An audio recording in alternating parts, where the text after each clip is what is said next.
Hello students, uh, we are talking about foundry workshop today. First we'll talk about the pattern. What is pattern? Pattern, this is a wooden pattern and this is a metal pattern, and this pattern is used to make mold cavity in the molding sand. So we can make a cavity for pouring molten metal and make casting out of it. Okay, the pattern is of different types. The wood pattern is there, and metal pattern is there. Okay, and in that wood pattern and patterns there are single piece pattern, split piece pattern, double piece patterns, and different types of patterns are there. Many types of patterns are there. Match plate pattern, gate patterns, and different types of patterns are. This is an example of single piece pattern, and this is an example of split piece pattern. So okay, this for these patterns we have different allowances we have to give after when molding is giving. We will come to know while doing the sand molding casting. We are demonstrating the end of this introduction. Okay, so the allowances mainly are the shrinkage or contract allowance, machining or finish allowance, draft allowance, shake allowance, and mold wall movement allowance. These are the allowances for the pattern to be given. Why this allowances is given means when the pattern is kept for the making mold cavity, and taken out, the mold cavity is formed. Okay, so this when molten metal is poured inside the mold cavity, the metal will shrink or contract. Okay, so that an extra metal to be added. For that we have to give contraction for different materials, different contracting percentage or shrinkage percentage. We have to, according to the material, different materials. Okay, next type of allowances we have to give is machining or finish allowances. So sometimes some castings are made, and after that we have to make in the machining operation. We have to finish the castings by machining operations. So that allowances we have to give. And next is the draft allowances, and for draft or taper allowances, and shake allowance. Draft or taper means when you lift the pattern outside the mold, some the walls of the mold cavity we have to give a taper in size. So the after shrinkage or taking after finishing the casting, you have to required shape will come for the casting. So that is called draft taper allowances. Okay, the fourth allowance is shake allowances. This shake, when you take up the pattern from the molding sand, the cavity, we are sometimes due to shake, the mold walls will be, the size will be become. So that is a type of negative allowances. Okay, then mold wall moving allowances. While the heat of the molten metal, the mold wall may be moved here and there. Okay, there are the different types of allowances giving for the pattern. Okay, and we will talk about molding sand. Okay, let's see. This is the molding sand. This is a molding sand here. We have according to the properties of the molding sand, we are putting this molding sand in the molding box, and pattern will be placed first on the molding board, and molding sand will be poured over the pattern and rammed, and from the molding box we will take out the pattern and we make the cavity. For that, molding sand has to have some properties of sand. That is, the first one is the permeability or porosity. What do you mean by permeability or porosity? When the molten metal is poured into mold cavity, some steam or air has to be escaped to the atmosphere through the sand.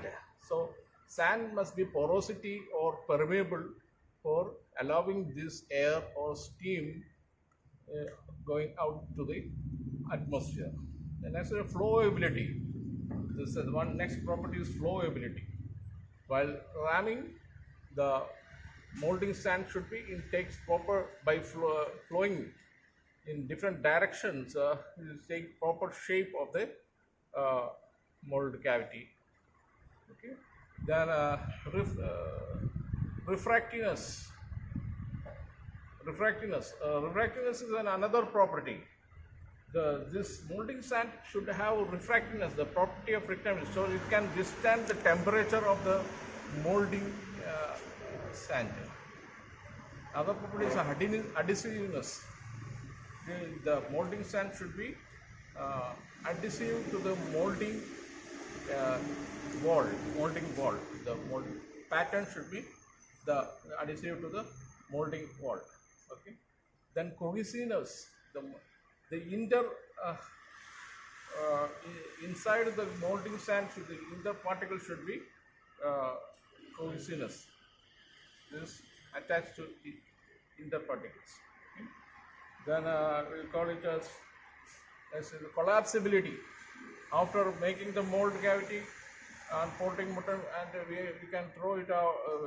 Mold cavity is made, and we have to take the casting from the mold cavity. So the molding sand should be broke down into that. It should have collapsible property. The molding sand should be taken out from the molding sand. Molding casting should be taken out from the molding sand. This is a property called collapsibility. Okay. Then fineness, durability, chemically neutrality, and reusability, and other properties of molding sand. Okay. And molding sand, the constituents of molding sands is the silica and binders, additives, and water. Silica is 80 to 82%. Silica is the sand taken from the river side, river bank and all.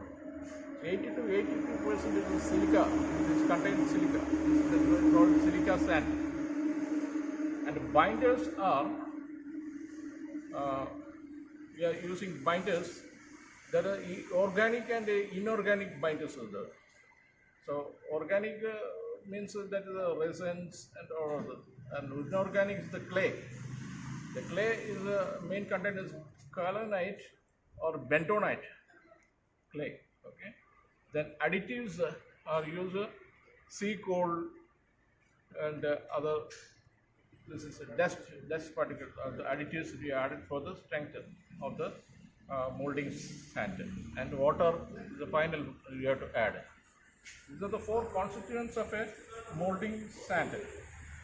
And you can see here some tools are kept on here, starting from the trowel.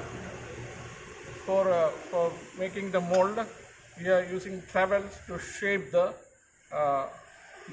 molding sand around the pattern, and this is a shovel to carry the molding sand into the molding box, and this is a strike-off bar. After filling the molding sand inside the molding box, we have to extra the overflowing, that is overfilling molding sand is strike off by the strike-off bar. And before the striker bow, we have to ram the molding sand inside using the rammers. And here is metal rammers. The button is called mallets are used. And for corner ramming, these types of rammers is used. Okay, and for runner and risers, your screw pins are used. Okay, and gate cutter for the mold cavity, gate cutters, and the lifters, the molding sand fallen in the mold cavity can be removed by these lifters, and spikes, and this is for removing the pattern from the mold cavity, and vent holes is used on the both bottom and top sides. We are making vent holes so the air inside the cavity can be easily escaped through the vent holes. Okay, and these are called the riddles, or to make fine particles of the molding sand. Okay, next we'll show sand molding demonstration by our staff. Mr. Nitin will show you the sand molding demonstration with the patterns of metal and wooden patterns. One of the patterns will show. Actually, in your syllabus, you have to make 4 patterns. We are going to show here one pattern, at least one pattern we can show here. And one of the main sand casting is the sand casting. Bigger castings are making by sand casting. And special types of castings are permanent mold casting, that is die casting, gravity die casting or pressure die casting, and non-metallic the sand centrifugal casting and other types of casting. And special castings are used for slab molding and all.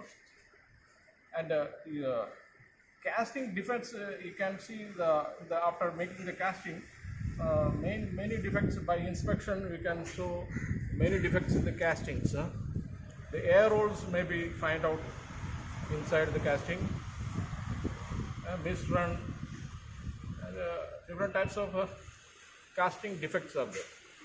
Okay, now you can cast.